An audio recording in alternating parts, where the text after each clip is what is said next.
এই একদিন 5,000 একদিন 10,000 শেষ করুন ভাই, 10,000 দিন আর 15,000 কালকে দিয়ে দিবেন শেষ জামান। যেখানে এই অফিস সহকারী সেবা ছিল, পরে কালকা থেকে এসিডেন্সের অফিস থেকে নাজির সাহেব বললো যে সরাই দেওয়া হয়েছে। ভূমি অফিসের কর্মকর্তা কর্মচারীদের বিরুদ্ধে যারা অফিসে আসেন নামজারি সহ বিভিন্ন কাজে, সেই কাজে আসার পরে কাজে বিভিন্ন ধরনের টালবাহানা তৈরি করে তাদের কাছ থেকে অর্থ হাতিয়ে নেওয়া বা ঘুষ নেওয়ার অভিযোগ কিন্তু বরাবরই উঠে থাকে। এটি সমগ্র বাংলাদেশে একযোগে চলছে। গাজীপুরের শ্রীপুরেও তদ্রুপ। মাওনা ইউনিয়ন ভূমি অফিসে গতকালকে এই অফিসের অফিস সহকারী নাজমুলের বিরুদ্ধে সোশ্যাল মিডিয়ায় একটি ভিডিও ছড়িয়ে পড়ে।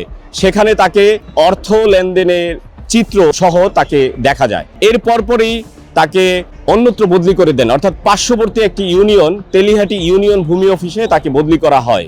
কিন্তু জনমনে প্রশ্ন উঠেছে, এই যে প্রকাশ্য একটি ঘুষের ভিডিও যেভাবে সামনে এসেছে, এরপরে তাকে শুধুমাত্র বদলিতেই তাকে সীমাবদ্ধ রাখা হয়েছে। তার বিরুদ্ধে যদিও বিভাগীয়ভাবে শাস্তিমূলক ব্যবস্থা হয়তো করা হবে, কিন্তু দৃশ্যত তার বিরুদ্ধে কোনো ব্যবস্থা এখনো পর্যন্ত নেওয়া হয়নি।